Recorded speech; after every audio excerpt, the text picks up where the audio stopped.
Praise the Lord. आप सभी को यीशु मसीह के नाम से स्वागत करता हूं मैं। आइए हम प्रभु की स्तुति करें, उसको धन्यवाद दें, उसकी जय जयकार करें, क्योंकि वो सारे आदर, महिमा और स्तुति के योग्य है। आमीन।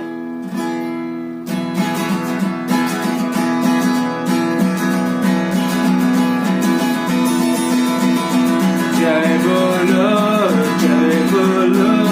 यीशु मसीहा की जय बोलो, जय बोलो, जय बोलो यीशु मसीहा की जय बोलो। अंधों को आंख दिया यीशु ने, लंगड़ों को चला दिया यीशु ने,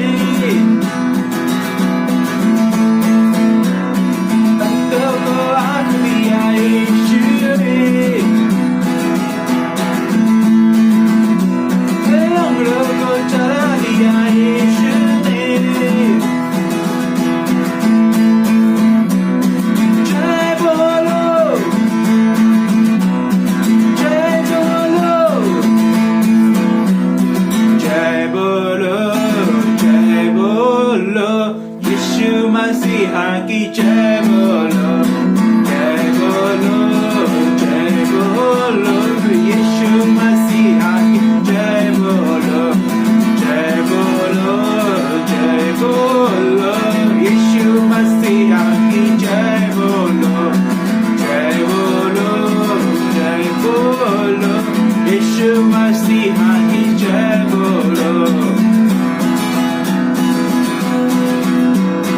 गोरियों को चंगा किया यीशु ने,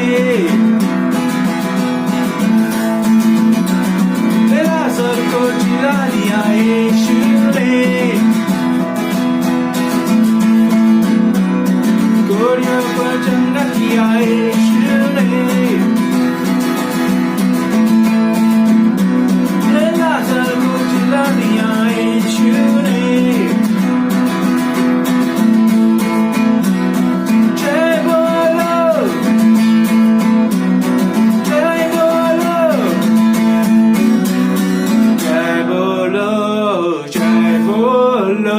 यीशु मसीहा की जय बोलो, जय बोलो, जय बोलो यीशु मसीहा की जय बोलो, जय बोलो, जय बोलो यीशु मसीहा की जय बोलो, जय बोलो, जय बोलो यीशु मसीहा की जय बोलो।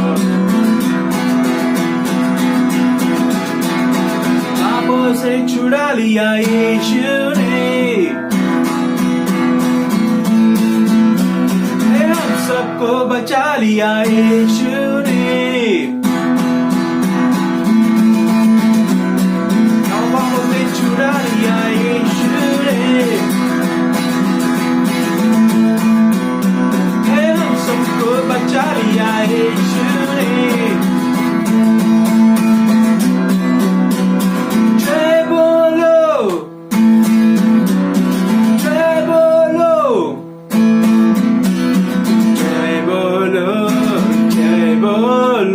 यीशु मसीहा की जय बोलो, जय बोलो,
जिस नाम में है जिंदगी वो नाम है यीशु मसीह। जिस नाम में है बंदगी वो नाम है यीशु मसीह। यीशु नाम, यीशु नाम, यीशु नाम, यीशु नाम, यीशु नाम, यीशु नाम की जय। यीशु नाम, यीशु नाम, यीशु नाम, यीशु नाम, यीशु नाम, यीशु नाम की जय।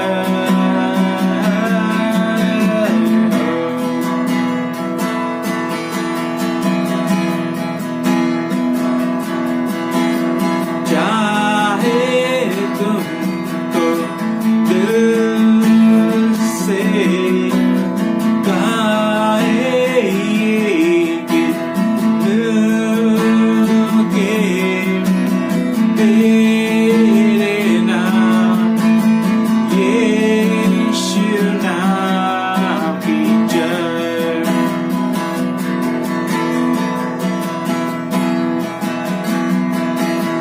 चाहे तुमको दिल से गाए ये गीत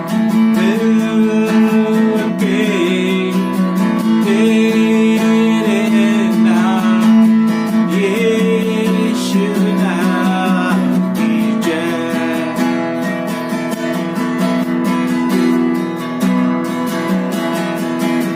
जिस नाम में है जिंदगी वो नाम है यीशु मसीह।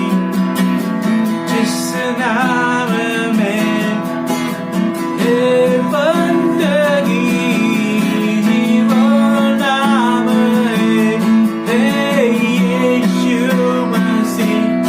यीशु नाम, यीशु नाम, यीशु नाम, यीशु नाम, यीशु नाम, यीशु नाम की जय। यीशु नाम, यीशु नाम, यीशु नाम, यीशु नाम, यीशु नाम, यीशु नाम की जय हो।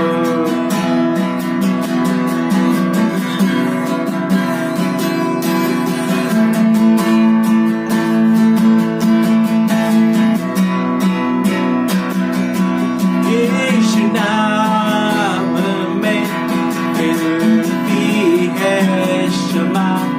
यीशु नाम में मिलती है शिफा। यीशु नाम में मिलती है कृपा। यीशु नाम में करना दुआ। यीशु नाम, यीशु नाम, यीशु नाम, यीशु नाम,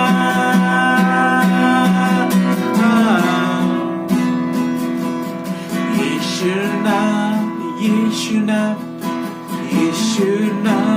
यीशु नाम, यीशु नाम, यीशु नाम की जय।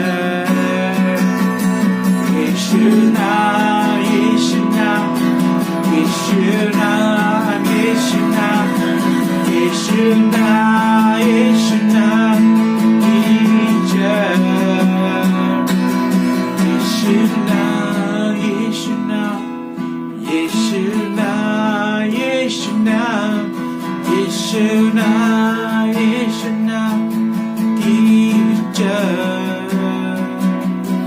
यीशु नाम, यीशु नाम, यीशु नाम, यीशु नाम, यीशु यीशु नाम की जय।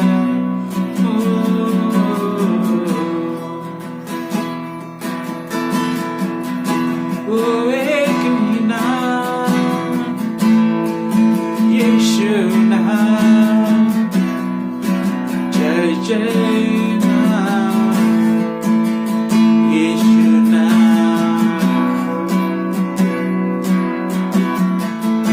तेरे नाम की हम जय जयकार करते हैं, तेरे नाम को हम महिमा देते हैं।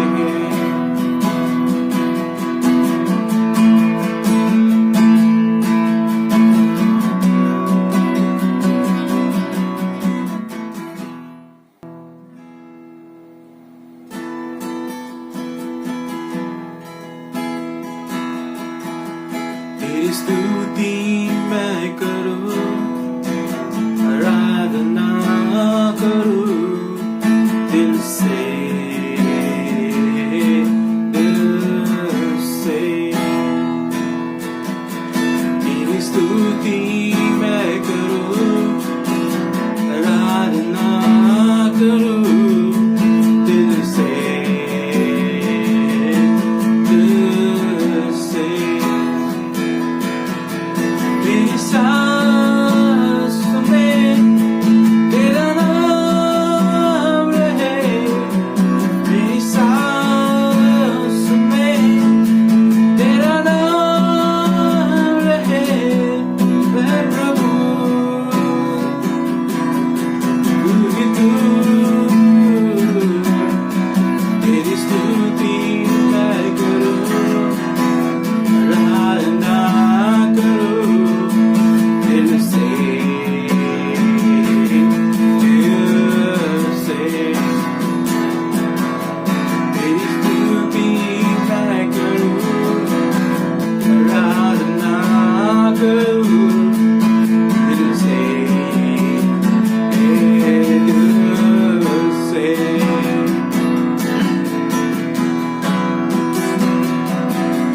जहाँ मेरी नजर जाए वहाँ तेरी स्तुति हो। जहाँ मेरी नजर जाए वहाँ तेरी स्तुति हो। सारी दुनिया का रखवाला तू, सारी दुनिया का रखवाला तू है प्रभु, तू ही तू। तेरी स्तुति मैं करूं, आराधना करूं दिल से, दिल से। तेरी स्तुति मैं करूं, आराधना करूं दिल से, दिल से।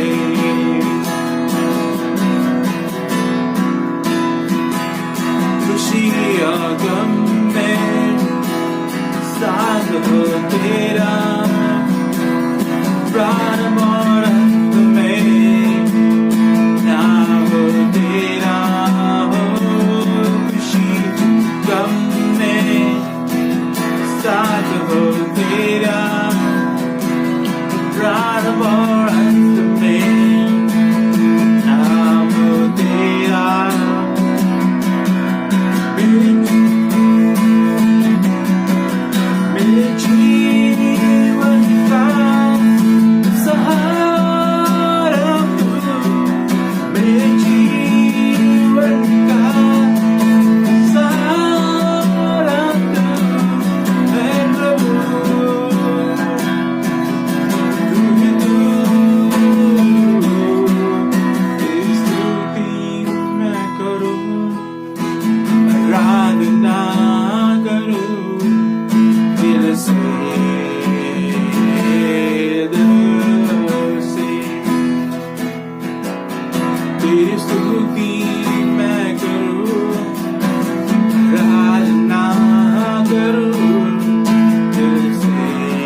दिल से दिल से दिल से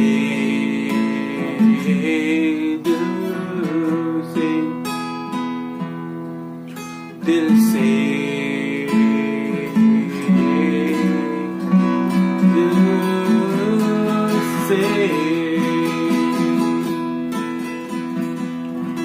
हालेलुया तेरी स्तुति हम करते हैं, तेरी जय जयकार, तेरी प्रशंसा करते हैं। हालेलुया धन्यवाद प्रभु, धन्यवाद प्रभु इस समय के लिए, धन्यवाद प्रभु हमारी सारी जरूरतें तूने पूरी की। तू अल्फा है, तू ओमेगा है, ओ प्रभु धन्यवाद प्रभु, धन्यवाद प्रभु इस जीवन के लिए प्रभु।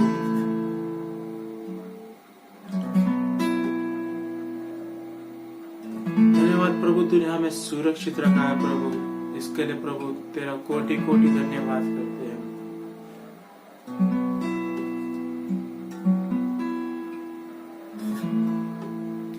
धन्यवाद प्रभु तूने हमें फिर से एक मौका दिया प्रभु कि हम तेरी स्तुति कर सके प्रभु, तेरी आराधना कर सके, तेरी जय जयकार कर सके प्रभु।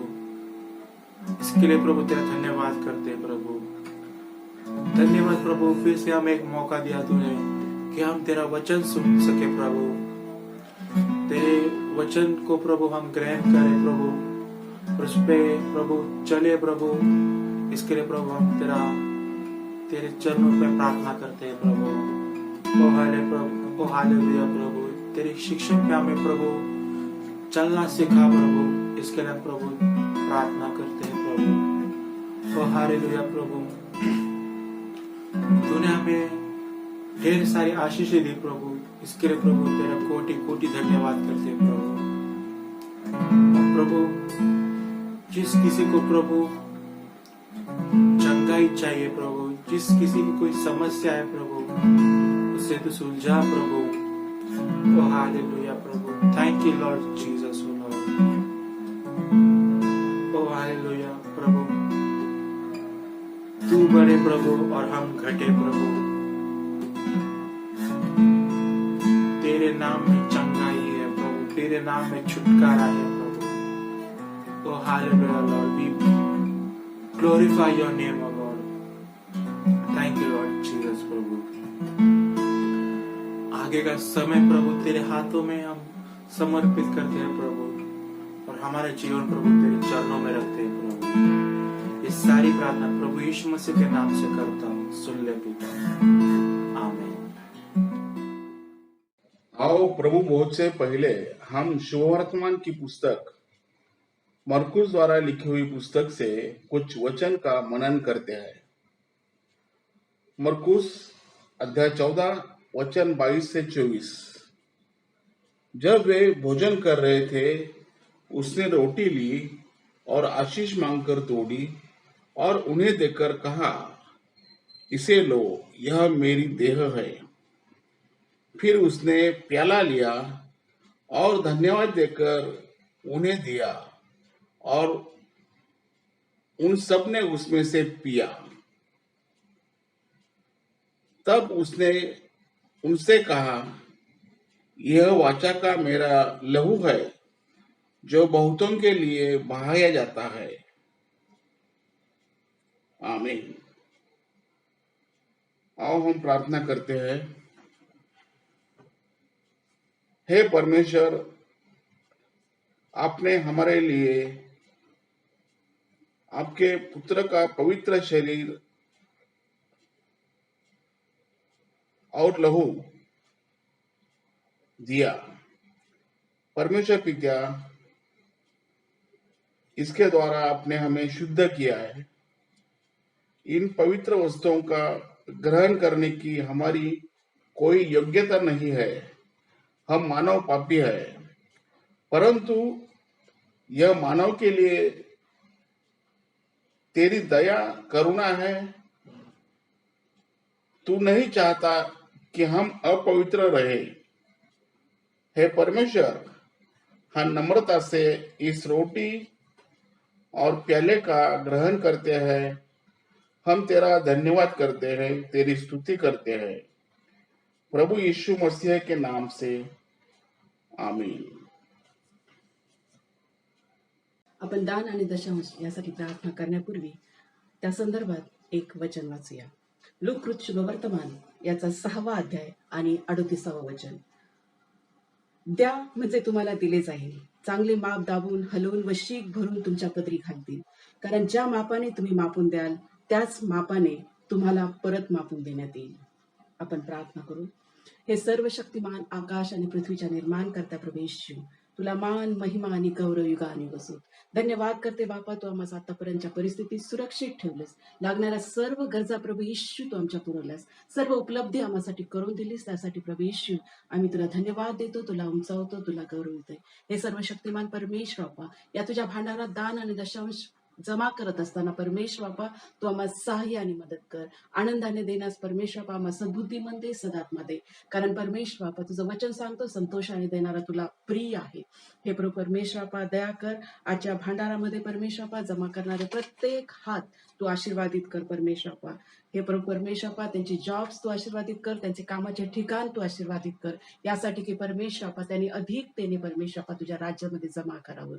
आज जो दान आणि दशांश जमा होत आहे प्रभू परमेश्वर बापा, तो तू आशिषित कर, बहुगुणित कर, आणि त्या सर्वांचा उपयोग प्रभू येशू तुझ्या राज्याच्या विकासासाठी आणि ज्यांची गरज आहे परमेश्वर बापा त्या गरजवंतांच्या गरजा भागवण्यासाठी प्रभू परमेश्वर बापा त्याचा उपयोग व्हावा असं तू दयेने आणि कृपेने घडवून आण. हे सर्व शक्तिमान परमेश्वर बापा ही सारी प्रार्थना तारणारा आमचा प्रभू येशू याच्या सामर्थ्य नावात मागते म्हणून ते. आमेन. Praise the Lord. प्रभु की स्तुति. Greetings to you in the matchless name of our Lord and Savior Jesus Christ. यीशु मसीह के नाम से आप सबका स्वागत है. Our God is wonderful and He does wonderful and miraculous things in different ways. हमारा परमेश्वर अद्भुत है और अलग अलग रीति से हम सबके जीवन में वो कार्य करता है. He never is short of ideas. और उसके पास जो है योजनाओं की कमी नहीं है. That's why each one's testimony is different. और इसलिए क्योंकि हर एक के जीवन के लिए प्रभु ने अलग अलग ठहराया है और इसलिए हर एक की गवाही अलग है. And their miracles come in different ways. और इसलिए उनका चमत्कार भी अलग अलग रीति से आता है. It's never the same. वो कभी एक जैसा ही नहीं होता. That's why your joy is full and complete in Christ. इसीलिए आपकी गवाही की वजह से आपका आनंद भी यीशु मसीह में अलग और अद्भुत है. What a privilege to share God's word. प्रभु का वचन आपसे बांटने के लिए हम आनंदित हैं. And we just ask God to continue to anoint His word as it goes forth today. और हम प्रभु से मांगते हैं आज कि फिर एक बार परमेश्वर का सामर्थ, उसका अभिषेक उसके वचन द्वारा आप तक पहुंचे. And as you hear God's word, may His word bless you. और जैसे आप परमेश्वर के वचन को सुने, आज परमेश्वर फिर एक बार आपको आशीषित करे. May the goodness of God rest upon you. और प्रभु की भलाई आपके ऊपर आए. May the peace of God be with you. प्रभु का शांति आपके साथ हो. May the loving kindness of God surround you. प्रभु का प्रेमीपन आपको हमेशा ढाके हुए रखे. For His word is powerful and it acts. क्योंकि परमेश्वर का वचन सामर्थ्य है और कार्यशील है. And we thank God for His beautiful miracle for us due to His word. और परमेश्वर के वचन के द्वारा उसके चमत्कार जो वो करते हैं उसके लिए हम प्रभु को धन्यवाद करते हैं. God bless you. प्रभु आपको आज फिर एक बार आशीषित करे. He's going to do a wonderful thing in our lives once again. फिर एक बार आज परमेश्वर हमारे जीवनों में कार्य करने वाले हैं. It's up to us to give God an opportunity to work in our own lives. लेकिन इसके लिए हम पर निर्भर होगा कि हम परमेश्वर को अनुमति दें कि वो हमारे जीवन में कार्य कर सके. फिर एक बार आज Everything that God does only benefits man. जो भी होता है, जो परमेश्वर करता है, वो मनुष्य के भले के लिए होता है। And today I'm going to share about the power in the name. और इसलिए आज हम देखेंगे उस नाम में जो सामर्थ है उसके बारे में, The name of Jesus. यीशु मसीह के नाम के बारे में। So we'll see a few things that I'll put across so that we can get to what we need to understand. और इसलिए आज हम कुछ बातें देखेंगे इस जो मामले में यीशु मसीह के नाम के बारे में, ताकि वो सामर्थ हमारे जीवन में कार्य कर सके। We'll go to 1 Samuel 25 verse 2 onwards. एक शामुएल की पुस्तक जो 25वां अध्याय हम खोलेंगे, दूसरे वचन से पढ़ेंगे। I'll just give you the gist of this whole chapter. इस पूरे अध्याय का जो शीर्षक है, जो सीख है, उसे हम देखेंगे। So it will save us time and we can have something more on our plates. ताकि जो है पूरे अध्याय को पढ़ने में हम समय नहीं लेंगे, लेकिन इसमें से जो सीख मिलता है उसको हमारे जीवन में हम लागू करेंगे। So there was a wealthy man from Maon and he had a lot of sheep over there near the village of Carmel. मोन में एक पुरुष रहता था जिसका व्यापार कामल में था। The word Maon in Hebrew means habitation. माउन का मतलब है निवास, It was a dwelling place. मतलब एक रहने का स्थान, He was there in the right place. He was safe. मतलब कि वो सही जगह पर था, सुरक्षित। And where you're safe, you have all your security.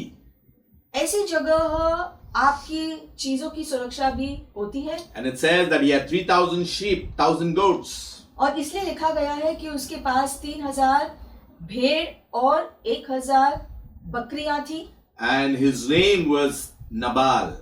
और उसका नाम नबाल था। Nabal in Hebrew means fool. Nabal, अब ये जो नाम है उसका मतलब है कि मूर्ख। Sounds bad. सुनने में अच्छा नहीं लगता, But listen, his wife was beautiful and intelligent. लेकिन उसकी पत्नी बहुत ही खूबसूरत थी। And her name was Abigail. उसका नाम एबिगेल था। The meaning of Abigail in Hebrew is my father is joy. और एबिगेल का जो इब्रानी शब्द का अर्थ है कि मेरे पिता आनंद है। Now this man in Hebrew's meaning was a fool. He was a descendant of Caleb. ये नाबाल जो है जिसका नाम का मतलब है मूर्ख, वो केलब की जनजाति से आया था। And he was very ill-mannered. और जो है उसका व्यवहार लोगों के प्रति बहुत ही बुरा और दुष्ट था। He was very rough. बहुत ही क्रूर। And so we need to understand that while David was in the wilderness, he heard that Nabal was shearing his sheep. जब दाऊद ने जंगल में समाचार पाया कि नाबाल अपने भेड़ों का ऊन उतार रहा है, So David sent about 10 men saying, go to Carmel, find Nabal and greet him in my name. तब दाऊद ने 10 जवानों को वहां भेज दिया और दाऊद ने उन जवानों से कहा, कार्मेल में नाबाल के पास जाकर मेरी ओर से उसका कुशलता पूछना। So it's very important to understand to greet him in my name. That's what we are going to emphasize on today. यानी कि दाऊद ने जो कहा कि मेरे नाम से उसे नमस्ते कहना, यानी कि जिस नाम से जो नमस्ते जा रहा है उस नाम का महत्व हम जानेंगे। And he tells his men to go and greet Nabal. So David was very nice in sending a message. तो दाऊद ने ये अच्छा किया था कि उसने अपने लोगों को नाबाल के पास भेजा था, अपना जो नमस्ते लेकर अच्छे सोच विचार किया And ask him for a contribution because they were in the wilderness. और उन नाबाल से जो है उन्होंने जो है कुछ चीजों को मांगा।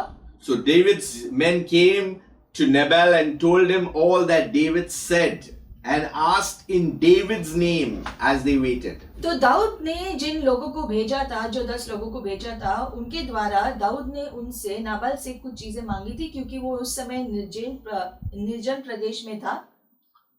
And Nabal answered David's servants. He responded. और उत्तर में नाबाल ने दाऊद के लोगों से इस प्रकार से उत्तर दिया। We must understand that the servants of David came in the name of David. अब यहाँ पर हमें समझना है कि दाऊद के भेजे हुए 10 लोग दाऊद के नाम से आए थे। But Nabal is answering, responding, and says, "Who is David? Who is this son of Jesse?" नाबल ने दाऊद के जनों को उत्तर देकर उनसे कहा, दाऊद कौन है? यिशै का पुत्र कौन है? He says, "Should I take food, my water, and meat, and give it to these men?" क्या मैं अपनी रोटी, पानी और जो पशु मैंने अपने करने वाले के लिए मारे हैं लेकर ऐसे लोगों को दे दूं? He did not recognize or want to recognize or ignore David's men because he had to give some contribution. नाबल एक्चुअली दाऊद के लोगों को पहचानता था कि दाऊद कौन है और दाऊद के लोगों का आने का महत्व क्या है, लेकिन फिर भी वो अनजान बनने के लिए उसने चुना।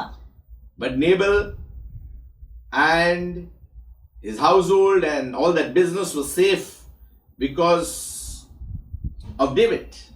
हालांकि जो है नाबल के पास जो भी धन संपत्ति थी वो सुरक्षित थी और वो संपन्न था क्योंकि वो दाऊद के सुरक्षा के नीचे रहता था इतना समय। And David's messengers never felt good how they spoke about their master. और जो बदले में नाबल ने जो व्यवहार किया दाऊद के लोगों के साथ, इसके बावजूद कि दाऊद ने क्या क्या किया था उसके लिए, तो उनको बुरा लगा। They went and told David everything Nabal had told. और इसीलिए वो वापस गए और उन्होंने दाऊद को कहा कि क्या क्या हुआ वहां पर। And when David heard this, he told his men, "Put on your sword." Dawood को जब पता चला तो उसने अपने लोगों से कहा कि अपनी तलवारें ले लो। And 400 men followed David. और 400 लोग दाऊद के साथ गए। Now what happened was, one of the young men told Nabal's wife Abigail, "Look, David has sent messengers." He told the whole story to Nabal's wife Abigail. परंतु एक सेवक ने नाबाल की पत्नी एबिगेल को सारी बातें जो बताई जो हुई वहां पर, How Nabal had insulted David's servants, David's messengers. उन्होंने एबिगेल को बताया, यानी कि नाबाल की पत्नी को बताया कि नाबाल ने किस प्रकार से दाऊद के और दाऊद के लोगों के बारे में जो उन्होंने उनके प्रति जो बुरा व्यवहार किया। He also told Abigail that the men were very good to us. और उस सेवक ने एबिगेल को ये भी बताया कि दाऊद के लोग किस प्रकार से उनके लोगों के प्रति बहुत अच्छा व्यवहार किया था। They did not harm us.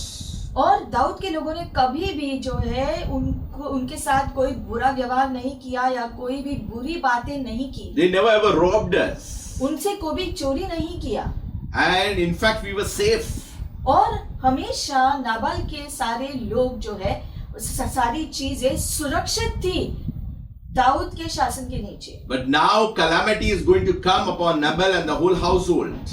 लेकिन अब क्योंकि नाबाल का इस रीति से क्रूर व्यवहार के वजह से नाबाल का पूरा घराना और उसकी सारी संपत्ति के ऊपर जो है खतरा आ चुका है। We understand that God's word right here says that Abigail took 200 loaves of bread. She took wine. She took 5 sheep. She took all these things and she sent it ahead because David on his way was all set to finish up Nabal and the whole household. तब Abigail ने फुर्ती से 200 रोटी और 2 कुप्पी दाख मधु और 5 भेड़ और 5 ससा ऐसे सारे भेंट लेकर वो तुरंत ही दाऊद से मिलने के लिए गई।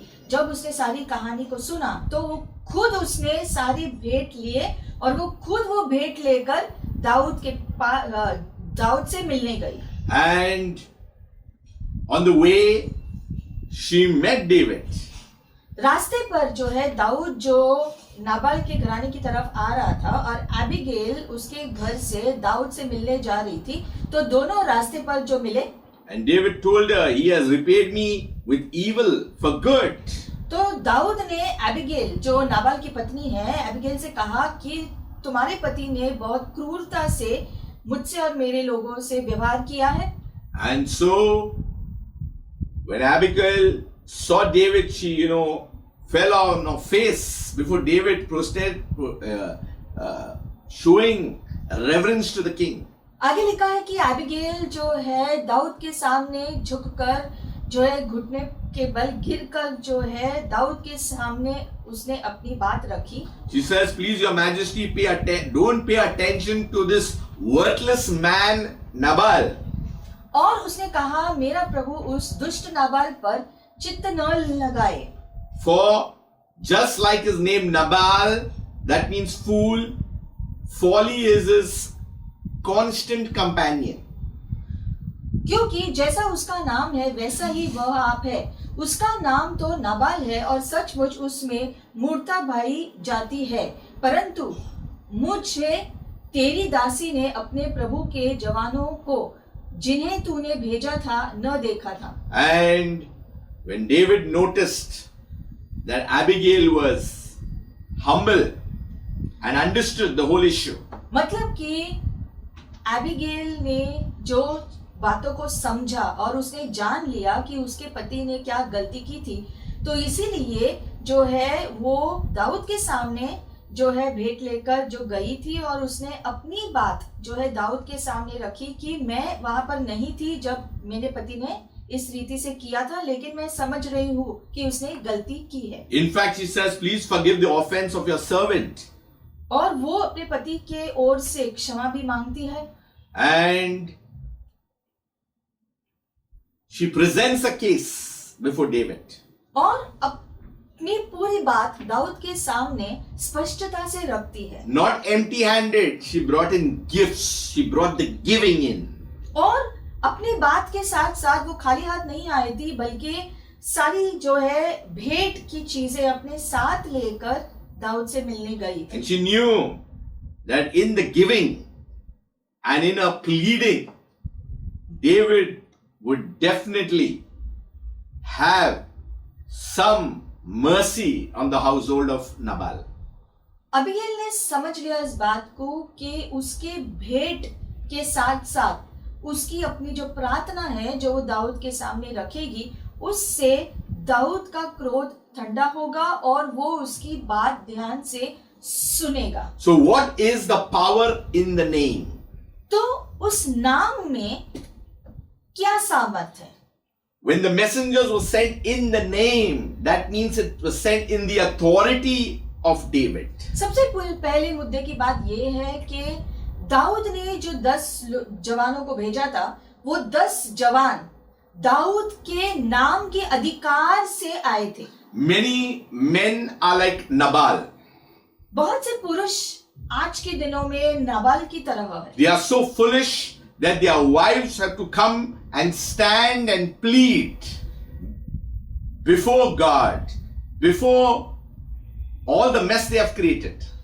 बहुत से बार वो अपने मूर्खता में कार्य करते हैं और उनके कार्यों की वजह से उनकी जो पत्नियां हैं उनको हमेशा प्रभु के सामने जाना पड़ता है और क्षमा मांगनी पड़ती है चीजों को ठीक कराने के लिए। So if there are Nabals out there, there are also Abigails out there. तो अगर नाबाल जैसे लोग हैं बाहर, तो एबिगेल जैसे लोग भी होते हैं। Nabals never understand the power of the name. और नाबाल जैसे लोग उस नाम के सामर्थ को पहचान नहीं पाते। But there are Abigails out there who understand the power and the authority in the name. लेकिन Hallelujah. एबिगेल जैसे लोग भी हैं जो समझते हैं कि उस नाम के जो है अधिकार का सामर्थ कैसा हुआ। You know, when we pray for anybody, we always say in the name of Jesus. और इसलिए जब हम किसी के लिए प्रार्थना करते हैं तो हम कहते हैं ऐसा हो यीशु मसीह के नाम से। And things need to be done.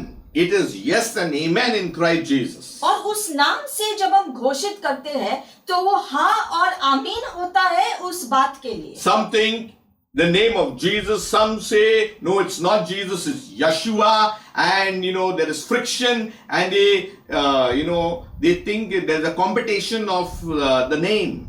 कुछ लोग हालांकि इस मुद्दे को लेकर यूं कहते हैं कि यीशु का नाम जो है असल में जो है यीशु नहीं था, यशुआ था या इस नाम से पुकारो या उस नाम से, लेकिन मुद्दे की बात वो नहीं था। We must understand in the name. ये समझना जरूरी है कि जो शब्द आप इस्तेमाल करते हो वो जरूरी नहीं है, लेकिन जिसके प्रति आप कह रहे हो वो नाम जो है, जिसका अधिकार उस नाम के पीछे है, वो समझना जरूरी है। Jesus Christ. जैसे यीशु मसीह, Jesus was there 2000 years ago. यीशु 2000 साल पहले धरती पर आए थे, But Christ existed and was in existence. लेकिन मसीह पहले से ही अस्तित्व में थे। Jesus just came, Christ came in the flesh. That was Jesus. मसीहा जो पहले से ही अस्तित्व में थे, वो यीशु के नाम को लेकर धरती पर उसने जन्म लिया। We must understand in the name. और इसीलिए वो नाम में जो सामर्थ्य है उसे समझना है। Go therefore and इसीलिए make जाओ। disciples, teach in the name of the Father, Son and the Holy Spirit, in the name. और इसीलिए यीशु ने कहा कि तुम जाओ इसलिए और यीशु मसीह के नाम से सुसमाचार लोगों को दे दो। So what is prayer? Prayer is a petition. तो प्रार्थना क्या है? प्रार्थना है जहां पर हम अपनी जो विनती रखते हैं। You know, you don't pray. Many people just pray and at the end they say yes in the name of Jesus and they think the deal is done. कुछ लोग अपनी प्रार्थना जो है पूरी जो विनती रखने के बाद यूं ही यीशु मसीह का नाम से कहकर सोचते हैं कि मेरा काम अब हो जाएगा। Prayer means petition.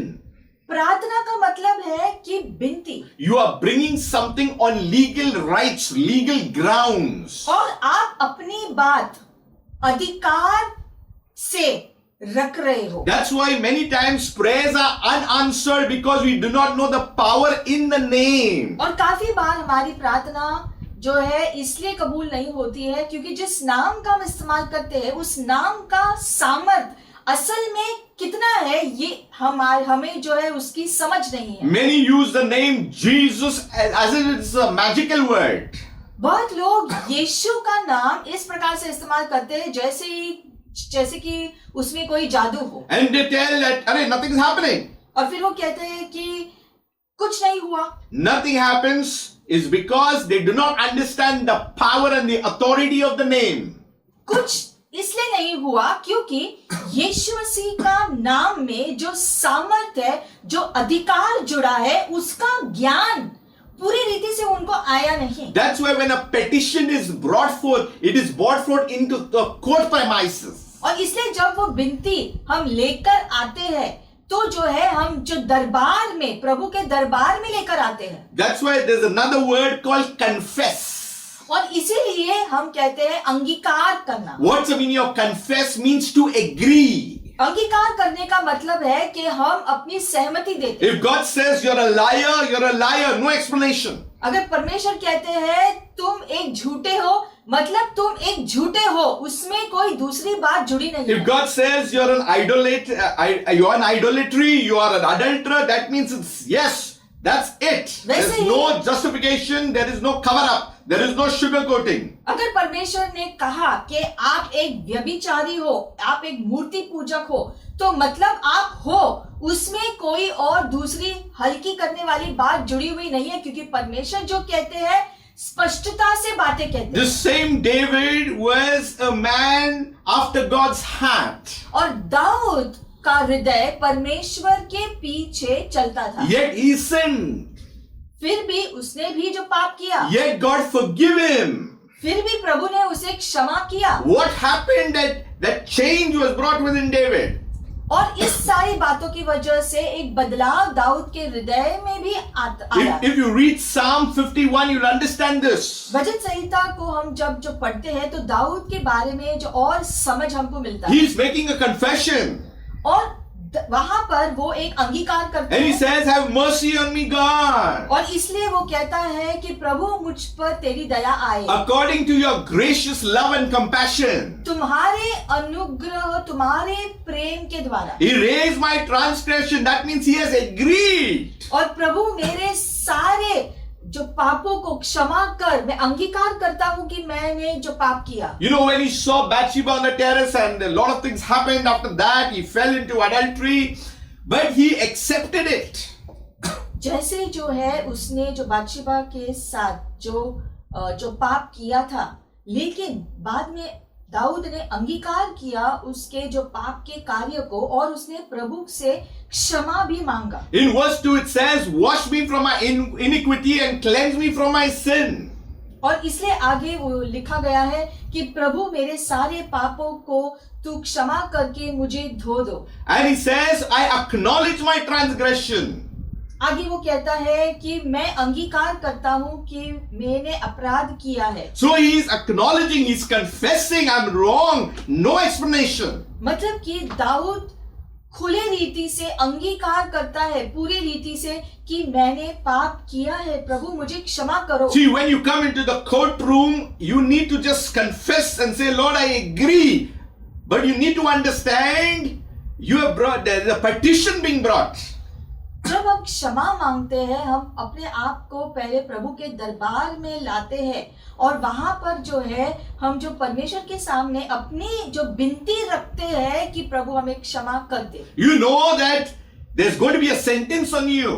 क्योंकि नहीं तो आप जानते हैं कि अगर आप क्षमा नहीं मांगोगे तो पाप का दंड हमारे ऊपर आ जाएगा. But prayer is a petition coming in the name. लेकिन प्रार्थना वो विनती है जो यीशु का नाम लेकर, यीशु के नाम से हम अपनी विनती पिता के सामने रखते हैं. That means there is an advocate in between. यानी कि बीच में एक जो वकील होता है आपके लिए. And we need to understand that advocate is in you of those who believe in Christ. और वो वकील आपके अंदर है यीशु मसीह के द्वारा. Now who is the advocate? That is the Holy Spirit. वो वकील कौन है जो आपके अंदर है? वो है पवित्र आत्मा. You may not know the whole laws, you may not know the constitution, you may not know the whole legal rights, but the advocate, the Holy Spirit in you knows everything about heaven. शायद आपको जो है व्यवस्था का, प्रभु के वचन का जो है पूरा ज्ञान न हो कि सारी बातें किस प्रकार से है,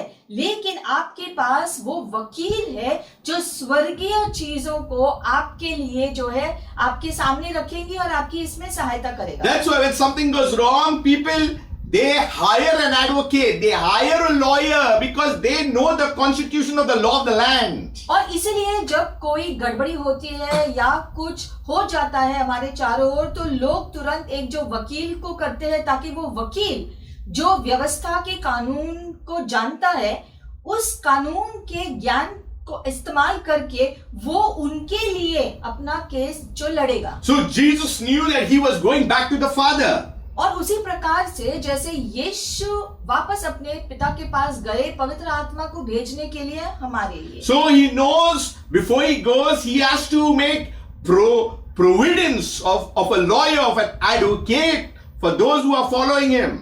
यीशु ने ये जानते थे कि उसके लोगों के लिए उसे पवित्र आत्मा भेजना है जो एक वकील के समान जो है उनके साथ रहेगा, उनके लिए लड़ेंगे यीशु मसीह के नाम से. The Bible says in John 15:7, if you abide in me and my words abide in you. यूहन्ना 15 का 7वां वचन यूं कहता है, यदि तुम मुझ में बने रहो और मेरा वचन तुम में बना रहे. You ask what you desire and it shall be done for you. तो जो चाहो Amen. मांगो और वह तुम्हारे लिए हो जाएगा. By this my Father is glorified.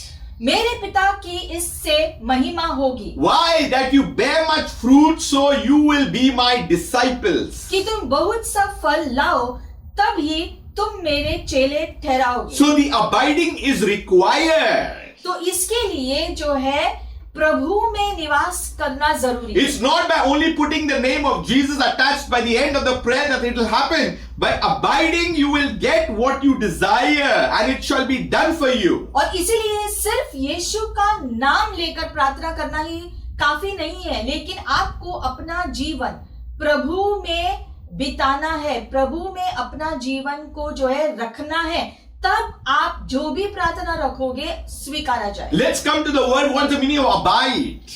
तो ये निवास करने का मतलब क्या है? It's to know him. मतलब कि आपको परमेश्वर को जान लेना है, It's to understand Him. परमेश्वर की जो समझ आपको आनी It's चाहिए, to have an encounter with Him. मतलब कि परमेश्वर से आपका अनुभव होना चाहिए, It's to have a relationship with Him. मतलब कि परमेश्वर के साथ आपका एक करीबी रिश्ता होना It's चाहिए। not by just taking a name. Once you have a relationship, whether you take His name or not known, God knows who you are representing. और इसलिए सिर्फ Hallelujah. यीशु का नाम लेना ही काफी नहीं है, लेकिन जब आपके पास जो है आपका रिश्ता उसके साथ मजबूत है और फिर आप पूरे दृढ़ता से, पूरे ज्ञान समझ से उस नाम के अधिकार का इस्तेमाल करते हो, तो तुरंत परमेश्वर खुद जानते हैं कि आप पूरी समझ से उस नाम का जो है, उस नाम से चीजें मांग रहे हो, तो वो तुरंत आपको दे देते That's why the messengers, when they went out, they went in the name of David because they knew that their master was powerful. और इसलिए जब दाऊद के भेजे हुए 10 जवान जब नाबाल के पास गए थे, तो वो दाऊद के नाम से गए थे, क्योंकि दाऊद के युवकों ने समझा था कि दाऊद का नाम मतलब दाऊद का अधिकार से वो वहां जा रहे हैं। And Nabal, who means fool, never understood that they came in the name of David. और नाबाल जिसका नाम ही मूर्ख है, वो नहीं समझ पाया अपनी मूर्खता में कि दाऊद का अधिकार का मतलब क्या है। And Abigail understood this. लेकिन एबिगेल जो उस नाबाल की पत्नी थी, उसने इन बातों को समझा। You know, when you come in the name, it means a lot of things. I'm coming to that.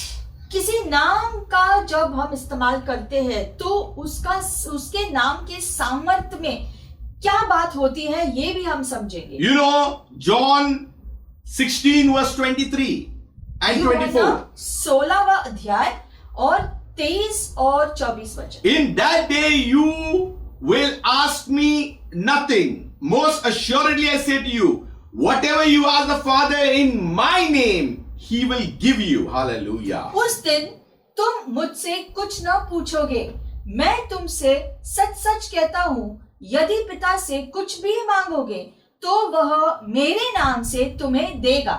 Until now you have asked me nothing.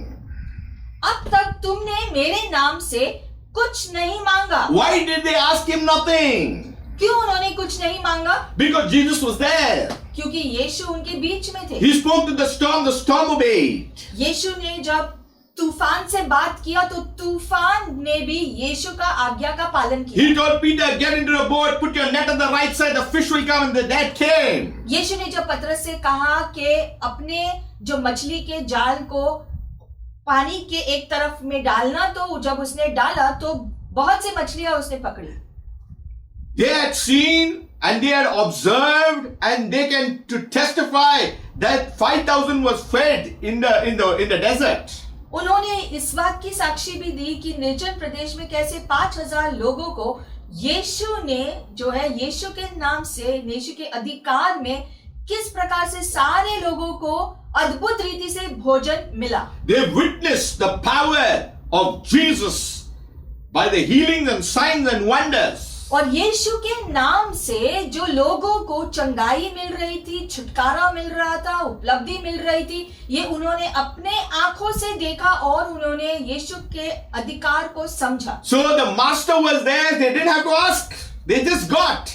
तो यीशु क्योंकि उनके बीच में रहते थे, इसलिए उसके नाम से मांगना उन्होंने जरूरी नहीं समझा, क्योंकि यीशु उनके बीच में ही है। But you know, when Jesus is going back, He's giving them instruction. लेकिन अब जो कि यीशु उनके बीच में से चले जाने वाले हैं, इसीलिए यीशु उनको निर्देशन दे रहे हैं कि उसके जाने के बाद वो किस प्रकार से यीशु के नाम से मांग कर पा सकते हैं। Because Jesus says, I came from the Father and I have to leave and go back to the Father. But you ask anything in my name, it will be done. Hallelujah. और इसलिए यीशु ने कहा कि मैं जो पिता के पास से आया था, वापस अपने पिता के पास जाने वाला हूं, लेकिन जो भी तुम मेरे नाम से मांगोगे मेरे पिता से, तो मेरे पिता तुम्हें दे देगा। So He says, in that day you will ask in my name, and I do not say to you that I shall pray the Father for you, for the Father Himself loves you, because you have loved me and have believed that I came forth from God.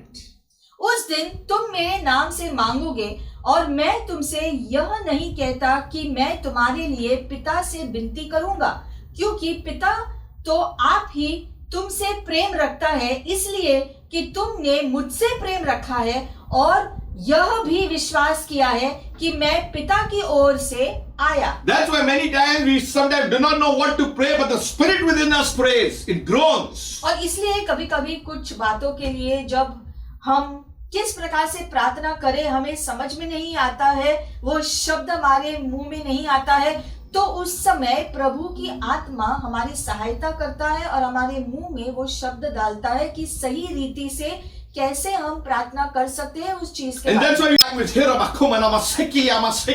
That's why the Spirit knows on what legal ground and what constitution it is acting upon your petition. और जब जो है हमारे ज्ञान के शब्द खत्म हो जाते हैं और हम नहीं जानते क्या प्रार्थना करना, तो पवित्र आत्मा के द्वारा जो है प्रभु का भाषा में यानी कि अन्य भाषा में जब हम प्रार्थना करते हैं तो उसमें सामर्थ होता है, क्योंकि अन्य भाषा का वरदान परमेश्वर की ओर से आता है, वो स्वर्गीय भाषा है और आत्मा खुद प्रार्थना करती है सही रीति से उस बात के लिए। For thy kingdom come, thy will be done on earth as it was in heaven. Hallelujah. कि स्वर्ग में जैसा होता है वैसा ही धरती पर भी हो, Kingdom atmosphere come down. यानी कि स्वर्गीय वातावरण धरती में भी आ जाता है। Kingdom culture coming in.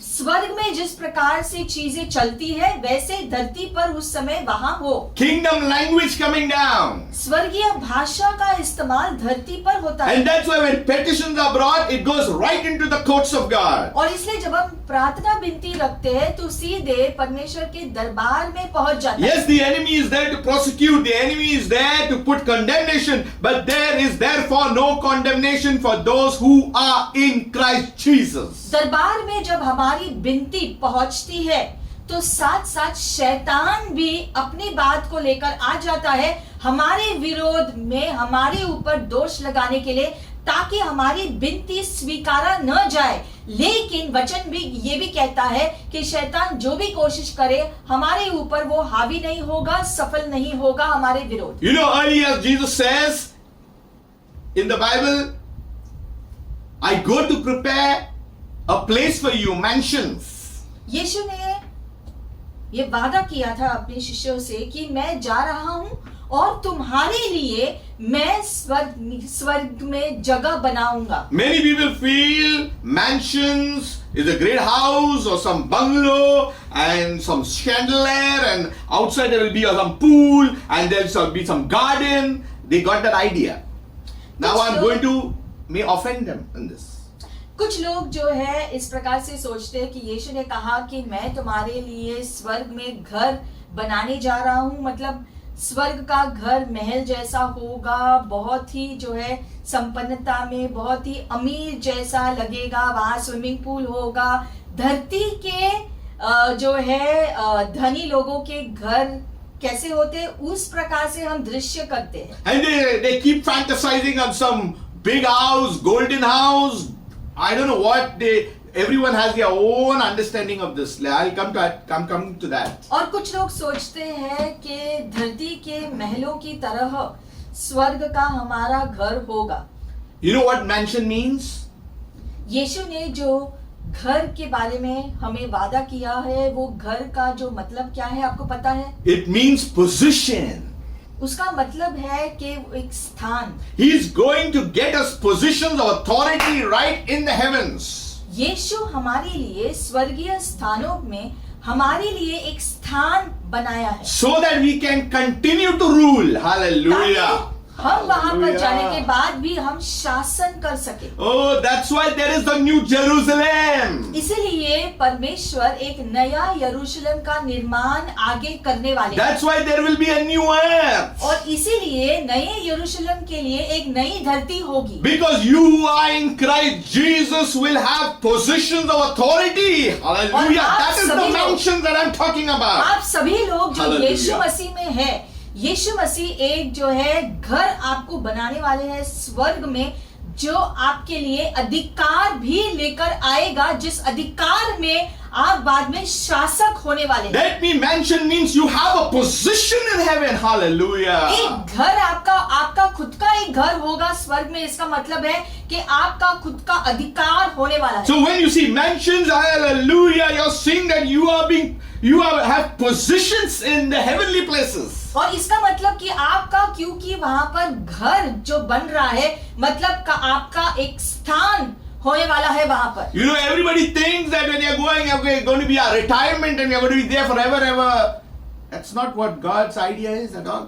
वहां पर जाकर हमारा जो घर, जो यीशु ने जो कहा कि मैंने तुम्हारे लिए बनाया, सिर्फ इसलिए नहीं कि हम वहां पर जाएंगे और जैसे रिटायरमेंट में जैसे हम धरती पर आराम करते वैसे हम स्वर्ग में जाकर आराम करेंगे, ऐसी बात नहीं है। That's why I said you need to change the way you are looking at what God's word is saying.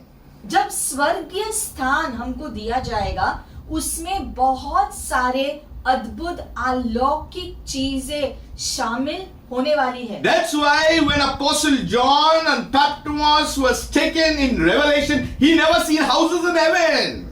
और इसलिए यूहन्ना ने जब उसे जो पैटमोस लेकर गए तो उसने स्वर्ग में घरों को नहीं देखा। He seen 24 elders sitting there. They had position of power, of authority. उसने Hallelujah. 24 गुरुजनों को स्वर्गीय स्थानों में देखा जो परमेश्वर के सामने दंडवत कर रहे हैं और वह अपने सिंहासन पर अधिकार से विराजमान थे। It says that people were given a new name, a new position, a new authority. लिखा गया है कि Hallelujah. उनको एक नया नाम दिया गया था, एक नया स्थान दिया गया है, एक नया अधिकार दिया गया है। Stop thinking in the flesh, in the carnality. और इसलिए धरती के जैसे तौर तरीकों से हमें अपना मन हटाना है, क्योंकि स्वर्गीय स्थानों का जो है जो वातावरण बिल्कुल भी अलग है। So we need to understand how God is instructing through His word.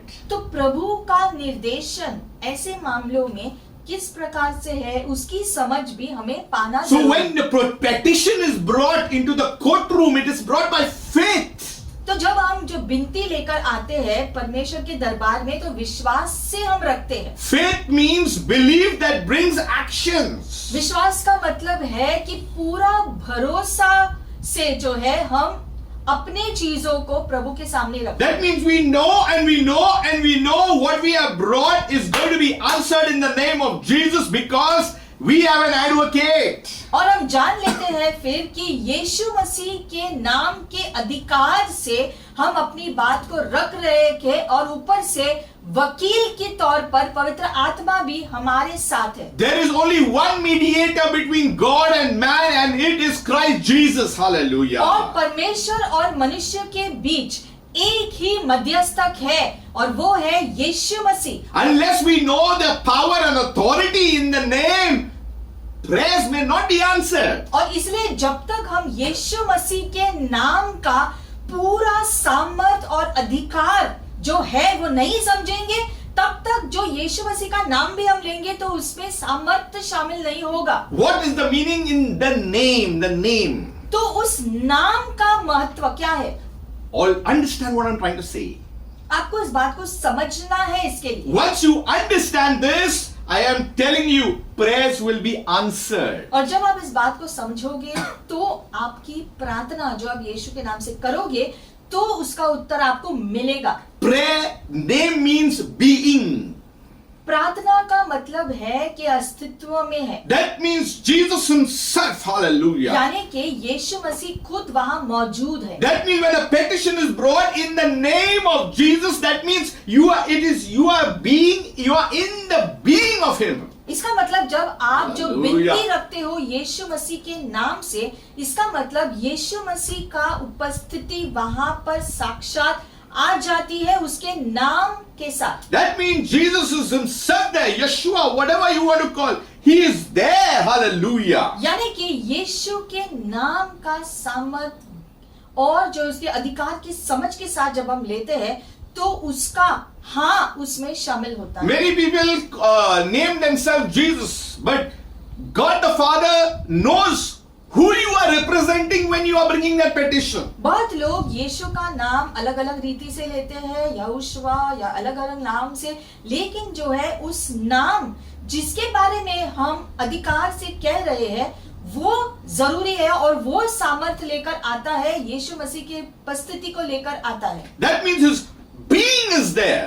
वो खुद वहां अस्तित्व में होते हैं, उसके नाम के अधिकार को जब हम वहां ले आते हैं। Now his being comes in only when you have a relationship with him. That means abiding in him. और ये तभी जो है होगा जब हम उसमें रहेंगे, हम उसमें निवास करते हैं पूरी रीति से, हमारा करीबी जो है रिश्ता है, और इसीलिए उस रिश्ते के नाम से जब हम अधिकार से जो है पूरी समझ से उस नाम को इस्तेमाल करते हैं और विनती करते हैं तो वो हाँ के समान होता है। Even the devil knows whether we are coming in the name. और शैतान खुद भी पहचान लेता है कि हम सच में उस नाम के अधिकार से आ रहे हैं या नहीं। That's why it's good to pray, it's good to fast. All these things are good and I believe that we should continue to do it, but it has to be in the relationship with the one who saved us. और Hallelujah. इसीलिए प्रार्थना करना अच्छा है, उपवास करना भी अच्छा है, लेकिन ये सारी बातें जो हम करते हैं पूरे समझ के साथ कि यीशु के नाम से, यानी कि यीशु के नाम की पूरे सामर्थ और अधिकार के ज्ञान और समझ के साथ हम इस्तेमाल कर रहे हैं, तो वो सामर्थ उस विनती को स्वीकार लेता है। That means when our petitions go up, we know that there is the one who sits beside the Father God. और तब जब Hallelujah. हमारी विनती पिता के सामने जाती है, तब पिता के बाजू में यीशु मसीह बैठे हैं और वो उसकी सहमति भी वहां होती है, और इसलिए वो हाँ के समान And है। when your petition goes up and the Father is looking and Jesus is saying, I am representing that petition now. वो विनती जब हम Hallelujah. पिता के सामने रखते हैं तो यीशु मसीह जो बगल में बैठे हैं वो कहते हैं हाँ ये मेरी ओर से ही है। The moment the representation is there in heaven, your prayers are surely answered. और इसलिए जब हमारा प्रतिनिधि यीशु मसीह खुद वहां पर है स्वीकार करने के लिए, अंगीकार करने के लिए कि हाँ हम पूरे समझ के साथ हमारा जो करीबी जो है रिश्ता, एकता जो यीशु के साथ है, उसकी सहमति में यीशु अपनी हाँ कहते हैं और वो विनती स्वीकारा ही जाता है। You know the Bible says when they wanted to cast out, the enemy said, I know Peter, I know Paul, but who are you? और इसलिए वो लोग जो गए थे यीशु के नाम को लेकर दुष्ट आत्माओं को भगाने के लिए यीशु के नाम के सामर्थ को जाने बिना, तो वो दुष्ट आत्माओं ने उन लोगों से पूछा कि हम यीशु को जानते हैं, पतरस को जानते हैं, लेकिन तुम कौन हो? Because the representation was not good in the being of Christ. इसलिए क्योंकि वो लोग यीशु के नाम का सामर्थ जाने बिना गए थे। Now the name has another thing peculiar, it's the character. दूसरी बात कि एक व्यक्ति का स्वभाव या चरित्र, That means the nature of Christ is now on the citizen. यानी कि यीशु मसीह का चरित्र हमारे अंदर होना जरूरी है। So when I bring my petition and I take it up to the Lord and move into the courts, I'm coming with the nature. और इसीलिए जब हम अपनी विनती को दरबार में ले आते हैं तब यीशु मसीह का स्वभाव हमारे अंदर होना भी जरूरी है। That's why Paul is saying, my righteousness is like filthy rags. और इसलिए पौलुस कहता है कि मेरी खुद की धार्मिकता मैले चितड़ों के समान है। What is the nature is the robes of righteousness that Jesus has placed for us. तो इसका मतलब क्या वो कह रहा था कि यीशु मसीह का दिया गया धार्मिकता का वस्त्र जो हमको दिया गया है पहनने के लिए, उसके द्वारा हम धर्मी ठहराते हैं प्रभु के सामने। Without the robes of righteousness, nothing will happen. You will be unrecognized. You will be illegal.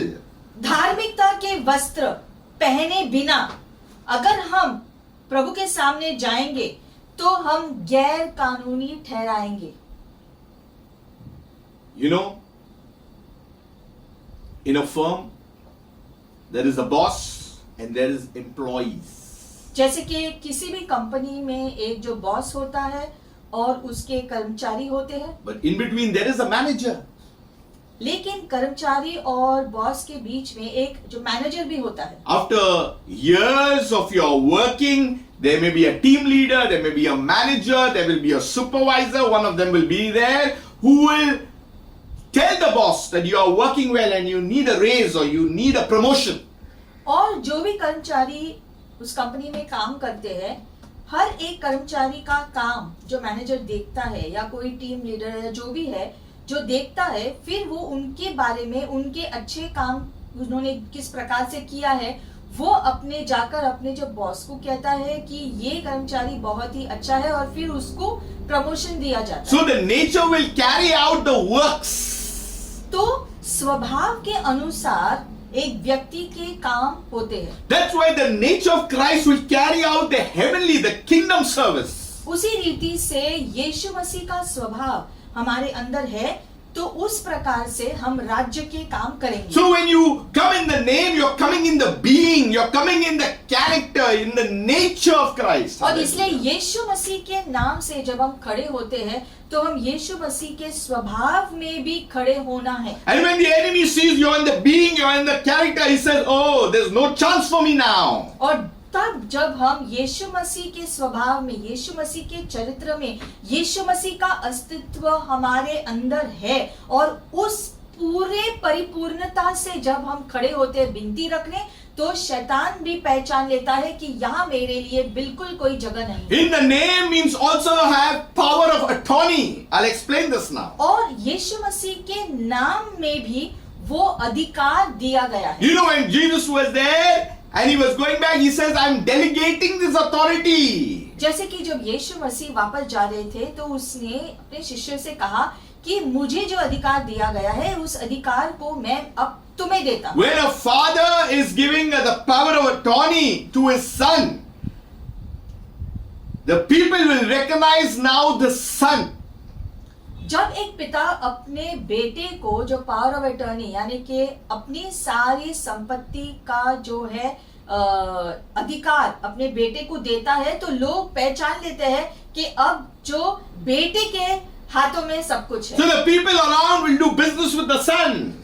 तो इसलिए उस पहचान के साथ जो है अब लोग उस बेटे के साथ व्यवसाय करेंगे. Because legally he has the power of attorney representing. क्योंकि कानूनी रीति से वो अधिकार बेटे के हाथों में सौंपा गया. So in the name means you have the power of attorney to carry out the works of the kingdom of God. और उसी अधिकार के अनुसार जो हमें दिया गया है, उस अधिकार से हम परमेश्वर के कार्य यीशु मसीह के नाम से धरती पर करते हैं. So when you come in the name, you are coming in the being. और इसलिए जब हम उस नाम को लेकर आते हैं, हम परमेश्वर यीशु मसीह के अस्तित्व में शामिल होकर When आते you're हैं. coming in the name, you're coming in the character, the nature of Christ. Yeshu Hallelujah. मसीह के स्वभाव और यीशु मसीह का चरित्र जो हम में भरा है, उसके साथ खड़े होकर हम अपने अधिकार के द्वारा कार्य करते You हैं. may take the name of Jesus in the morning, afternoon, evening, night, but if there is no being, no character, no power of attorney, nothing will happen. और इसलिए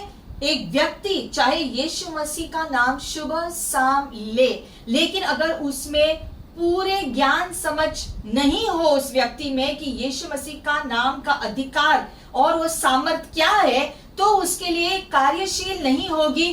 क्योंकि अगर आपको उस व्यक्ति को वो सामर्थ का पता होगा, तो वो सामर्थ के साथ जो अधिकार शामिल है, उसके नाम के द्वारा हाँ जो आता है वो मिलेगा, उसे विश्वास होता है. That's why when you are praying, you're carrying a petition towards God, you are coming with the being, you're coming with the name. God understands exactly your life, your everything with you have in you. और इसलिए जब आप आगे से जो विनती रखोगे, तो यीशु मसीह के नाम का और अधिकार का सामर्थ यीशु मसीह के चरित्र और उसके स्वभाव में रहते हुए, जीते हुए, जब आप यीशु का इस्तेमाल करोगे प्रभु का कार्य करने के लिए, कुछ भी करने के लिए, तो उसका उत्तर आपको दे दिया जाएगा. क्योंकि पिता खुद जानता है कि हर व्यक्ति किस अधिकार से मांग रहा है, किस विश्वास से मांग रहा है और किस सामर्थ का ज्ञान रखकर विश्वास से मांग रहा है। So when you are standing in the name, you are standing in the right relationship with God. क्योंकि जब आप खड़े हो पिता के सामने यीशु मसीह के नाम से,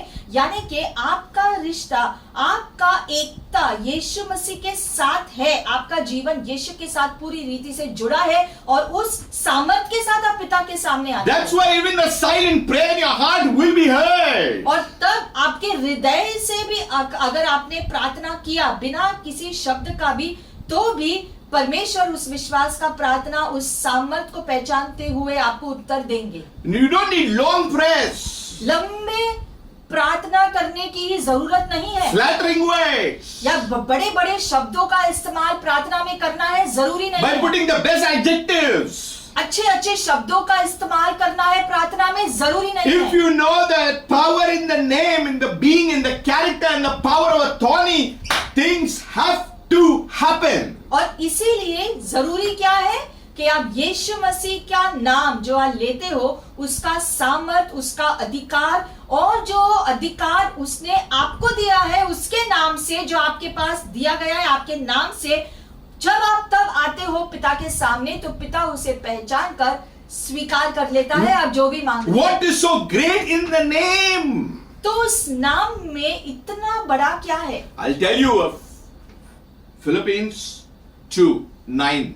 फिलिपियों की पुस्तक 2 अध्याय और 9वां वचन। Therefore God has highly exalted him and given him the name which is above every name. Hallelujah. इस कारण परमेश्वर ने उसको अति महान भी किया और उसको वह नाम दिया जो सब नामों में श्रेष्ठ है। Above all names. सब नामों में श्रेष्ठ नाम उसे दिया गया। Lord means above all Lord. प्रभु का मतलब है सारे दूसरे प्रभुओं के ऊपर वो प्रभु है। King of kings mean above all kings. राजाओं का राजा यानी कि सारे राजाओं के ऊपर जो राजा है वो यीशु है। So he is the name above all other names. तो उसका नाम सभी दूसरे नामों से ज्यादा श्रेष्ठ उसका नाम है। At the name of Jesus every knee shall bow, of those in heaven and those of earth and those under the earth, and every tongue confess that Jesus Christ is Lord, to the glory of God the Father. Hallelujah. और इसीलिए लिखा गया है कि जो स्वर्ग में और पृथ्वी पर और पृथ्वी के नीचे है, वे सब यीशु के नाम पर घुटना टेके। We know the scripture, ये वचन हम जानते हैं, but we have to come in the name. We must understand the name. लेकिन हमें पहचानना है कि यीशु के महान नाम से हम आते हैं, हम प्रतिनिधित्व करते हैं। That's why go ye therefore and make disciples, baptize them in the name. और इसलिए आदेश में जो है यीशु ने कहा, जाकर सुसमाचार दो और पानी का बपतिस्मा दो यीशु मसीह के महान नाम से। 3 things you need to understand. 3 चीजें हमें समझनी है। If you use the name of Jesus, there are 3 things you need to understand. जब हम भी यीशु मसीह का नाम का इस्तेमाल करते हैं अपनी विनती प्रार्थना में, तो 3 बातें याद रखें। The first thing, सबसे पहले I need to acknowledge that I am a representative of Jesus Christ on earth. हमें ये अंगीकार करना है कि हम यीशु मसीह जो स्वर्ग में है, हम उसका प्रतिनिधि है धरती के ऊपर। You're not Mr. Nobody. यानी कि आप तो कुछ भी नहीं है, ऐसा नहीं है, You're not Mr. Anybody. या आप हर एक के समान है। That means you are a representative. You are the ambassador. आप अलग है, चुने हुए हैं, यीशु मसीह के प्रतिनिधि हो। You are called. You are chosen. You are elected. क्योंकि परमेश्वर ने खुद तुम्हें चुना है, तुम्हें लोगों के बीच में से तुम्हें पुकारा है और चुना है। That's why you are representative. और इसीलिए तुम प्रभु के प्रतिनिधि होने के लिए चुने गए हो। You are legally chosen by God. कानूनी रीति से परमेश्वर ने तुम्हें चुना है You are legally put into the position of victory. Hallelujah. और परमेश्वर ने कानूनी रीति से विजयी तुम्हें किया है। See, you need to understand the nature of itself. इस बात का स्वभाव या दृढ़ता समझना है। Representative means is as good as the real person is there. That's the meaning of representative. प्रतिनिधि होने का मतलब है कि आप इस प्रकार से खड़े हो कि यीशु मसीह खुद खड़ा है। That means what you say is final. यानी कि आप जो कहते हैं इस प्रकार से कुछ भी तो वो होना ही है, Because you are representing him. क्योंकि आप यीशु मसीह का प्रतिनिधि हो, Because authority has been laid upon you. क्योंकि उसने उसका अधिकार तुम्हारे ऊपर दिया है, You are carrying the fullness of him. That is the being what I'm trying to क्योंकि say. तुम यीशु मसीह का अस्तित्व या उसकी उपस्थिति को लेकर चलते हो, You are hidden in Christ. क्योंकि तुम यीशु मसीह में छुपे हुए हो। So that is the meaning of being representative of Jesus Christ. वो है मतलब कि परमेश्वर ने आपको उसका प्रतिनिधि बनाया है उसके अधिकार में। That's why when you come in the name, you are representing. That is important. और इसलिए जब भी आप यीशु के नाम से आते हो तो आप यीशु के प्रतिनिधि होने के नाते आते हो। So God exactly knows when you come in the name means what. इसीलिए जब आप परमेश्वर के सामने आते हैं अपने प्रतिनिधि होने के नाते अपनी विनती को लेकर, तो परमेश्वर भी पहचानते हैं कि आप कितने अधिकार में आ रहे हो, आप किस प्रकार के प्रतिनिधि हो, ये भी वो जानते हैं और उसके अनुसार आपको उत्तर दिया जाता है। You know, when the apostles were speaking about Jesus, they had called them in Acts 4:18 it says 17 it says, for so that it spreads no further among the people, let us severely threaten them that from now on they speak to no man in his name. वचन में लिखा गया है कि कुछ लोग जो डर गए थे जो हो रहा था उस समय, तो उन्होंने चेलों को धमकी दी कि तुम यीशु मसीह के नाम से आगे से यीशु का नाम का इस्तेमाल नहीं करोगे। Exactly, they called them and commanded them not to speak at all, not teach in the name of Jesus' name. और उन्होंने चेलों को जो है आदेश दिया कि यीशु मसीह के नाम से तुम सिखाओगे नहीं और कुछ नहीं करोगे। Because they were carrying the authority, they were healing the sick, things were happening. क्योंकि उन लोगों ने पहचान लिया कि ये शिष्य यीशु मसीह का नाम, यीशु का स्वभाव, यीशु का चरित्र, उसके अधिकार को में लेकर वो चल रहे थे और चंगाई कर रहे थे, छुटकारा दे रहे थे लोगों को। ये सब कुछ वो यीशु के नाम के अधिकार की वजह से कर रहे थे। Jesus says, greater things you shall do in my name. यीशु ने भी कहा कि मेरे नाम से तुम और अद्भुत कार्य और चमत्कार कर पाओगे। So greater things were happening in the name. It was as if Jesus was only there. और इसीलिए जैसे कि यीशु ने कहा था Hallelujah. वैसे ही शिष्यों के द्वारा महान चिन्ह चमत्कार हो रहे थे, जैसे कि यीशु ने कहा मेरे नाम से तुम ऐसा कर सकोगे। So we need to understand they were representing Jesus himself. क्योंकि शिष्य यीशु मसीह के प्रतिनिधि हो गए थे। You are representing Christ. Remember, wherever you go, in your home, whether in church, whether in your workplace, wherever you go, you are representing Jesus Christ. और इसीलिए आप जहां पर भी जाते हैं, आप यीशु के प्रतिनिधि होने के नाते जाते हैं। अगर आप अपने घर में हो या अपने काम की जगह पर जा रहे हो या जो है जहां पर भी आप जाते हो, आप यीशु मसीह के नाम का प्रतिनिधि होने के नाते जाते हो। और जब इस अधिकार में आप चलोगे और जियोगे तो आपका जीवन जो है, आप जो भी करोगे उसमें संपन्नता और प्रभु की ओर से हाँ आपके साथ होगा। So another thing, according to his name, is we ask according to his will. दूसरी बात जरूरी है कि आप परमेश्वर के इच्छा के अनुसार चीजें मांगो, Because we are representing his interest. क्योंकि जो है वो जो चाहते हैं उसका प्रतिनिधि हमें होना है, ना कि हमारी इच्छा। You know, the Bible says in 1 John 5:14 and 15. 1 यूहन्ना 5वां अध्याय 14 और 15। Now this is the confidence that we have in him. Hallelujah. लिखा गया है, और हमें उसके सामने जो हियाव होता है वह यह है That if we ask anything according to his will, he hears us. कि यदि हम उसकी इच्छा के अनुसार कुछ मांगते हैं तो वह हमारी सुनता है। And if we know that he hears us, whatever we ask, we know that we have the petition that we have asked of him.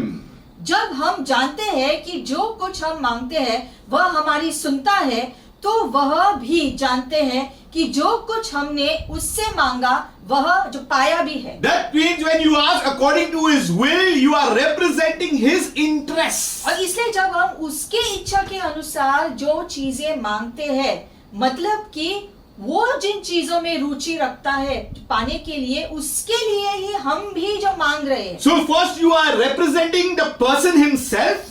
तो पहले तो हम यीशु मसीह के व्यक्तित्व के प्रतिनिधि हैं। Second, you are representing his interests. दूसरी बात, वो जो चाहते हैं वो ही बात मांगते हैं। And another thing about the name, it gives access of all power and authority.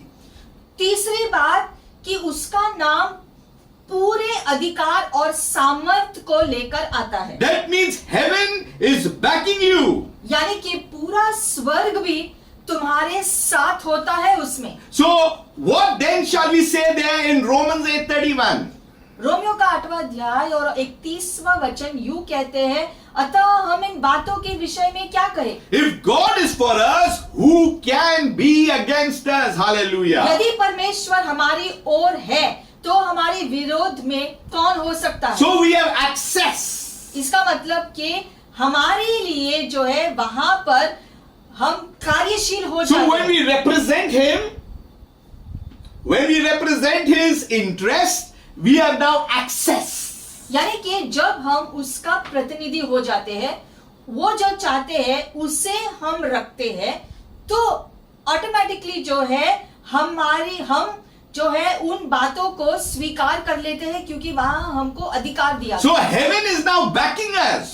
और इसीलिए पूरा स्वर्ग हमारे साथ खड़ा होता है उस समय। Whether someone is there with you or not, you're not least bothered. Why? Because heaven is backing you. और इसलिए जब आप जानते हैं आप यीशु मसीह के प्रतिनिधि हैं, यीशु मसीह जो चाहते हैं उसके अनुसार आप चीजें मांग रहे हो, पूरा स्वर्ग भी आपके साथ खड़ा है, तब चाहे दूसरा कोई व्यक्ति आपके साथ खड़ा हो या ना हो धरती पर, लेकिन आप फिर भी विजयी है, क्योंकि आप यीशु के प्रतिनिधि हैं। So we need to understand how kingdom works. The king, the dominion, and the citizen, that is his kids. और इसीलिए राजा, उसकी प्रजा और उसका राज्य, उसके बच्चे, ये सारी चीजें जो स्वर्गीय है, ये सारी बातें ज्यादा मायने रखती है। So if you want to be in a relationship with God, you need to be in the Word.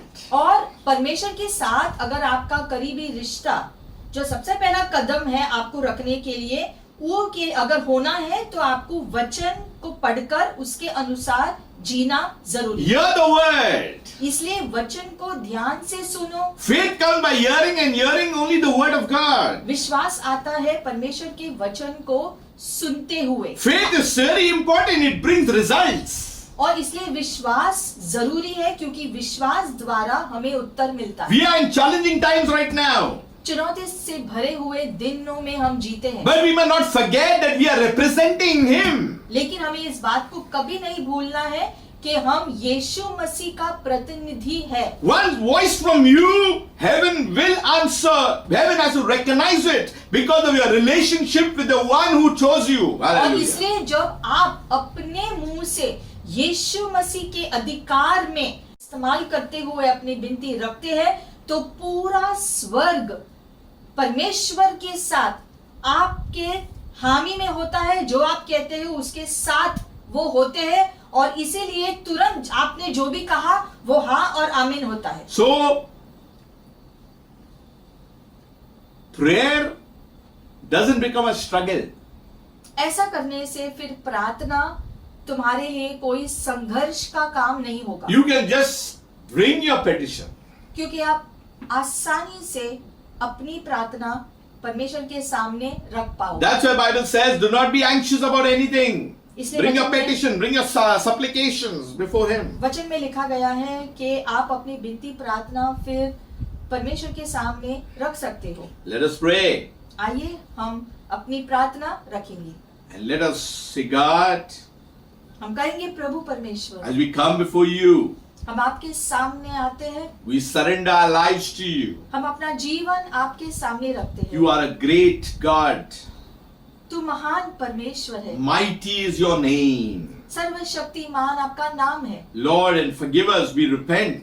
हम पश्चाताप करते हैं प्रभु, हम क्षमा मांगते हैं। We confess of all our wrongdoings. हम अंगीकार करते हैं कि हमने पाप किए हैं, In our thoughts, in our words, in our actions, Lord. हमारे सोच में, हमारे शब्दों में, हमारे कार्यों में हमने पाप किया है। Forgive us, Lord, if we have gone away from your word, away from doing the things of your kingdom.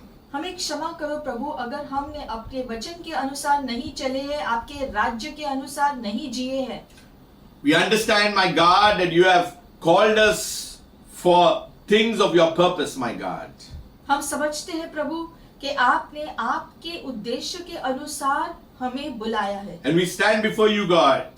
और हम आते हैं आपके सामने आज प्रभु। Forgive us, wash us clean by the precious blood of Jesus. हमें क्षमा कर दो और हमें यीशु मसीह के लहू से शुद्ध कर दो प्रभु। If you are hearing for the first time, know that Jesus Christ came on earth. अगर आप प्रभु में नहीं हो तो आप इस बात को जान लो कि यीशु मसीह धरती पर आए थे To save mankind from sin, from death. परमेश्वर होने के नाते वो आए ताकि मनुष्य को वो पाप के जाल से निकाल सके और उसे बचा ले, To reconcile man to God himself. ताकि मनुष्य फिर एक बार परमेश्वर से जुड़ जाए।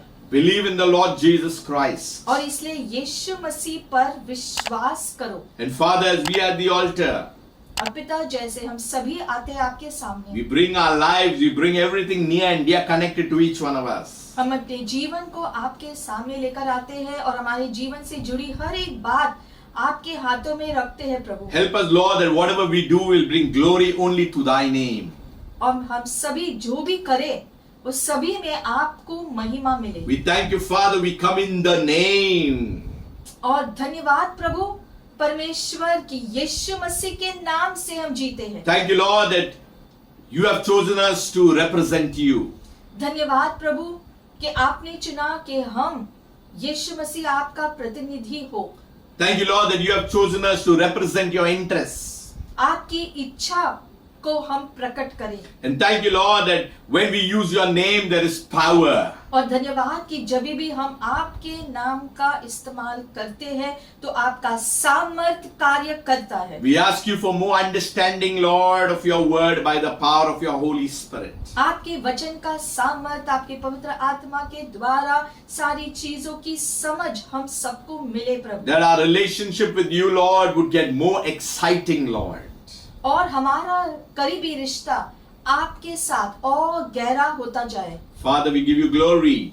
सारी महिमा प्रभु हम आपको देते We give हैं। you all the honor, Lord. सारा आदर आपकी करते हैं। If you are sick, और अगर आप बीमार हैं I rebuke it in the name of Jesus. तो यीशु मसीह के नाम से हम उस बीमारी को डांटते हैं। I rebuke every kind of infirmity. हर बीमारी को हम डांटते हैं। Every demons you will have to leave, try to afflict or oppress anyone. और हर दुष्ट आत्मा निकल जाए जो परमेश्वर के लोगों को तंग कर रहे हैं। I speak with authority. और प्रभु के अधिकार से हम ये कहते हैं। I speak with the governance of the Holy Ghost. पवित्र आत्मा के शासन के अनुसार करते हैं। If you are tied and you are captivated by anything that is worldly, let those chains be broken right now. और अगर आप किसी जाल में फंसे हुए हो, किसी अड़चन में अटके हुए हो, तो यीशु मसीह के नाम से आपको छुड़ाया जाए। You are great and awesome, God. प्रभु आपको महिमा मिले, आप अद्भुत हो प्रभु। You are wonderful, Lord. आप महान हो प्रभु। We give you glory.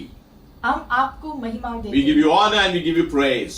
हम आपको स्तुति और महिमा देते In Jesus' name. हैं। यीशु मसीह के नाम से। Your prayers will never be boring if you understood what I'm saying.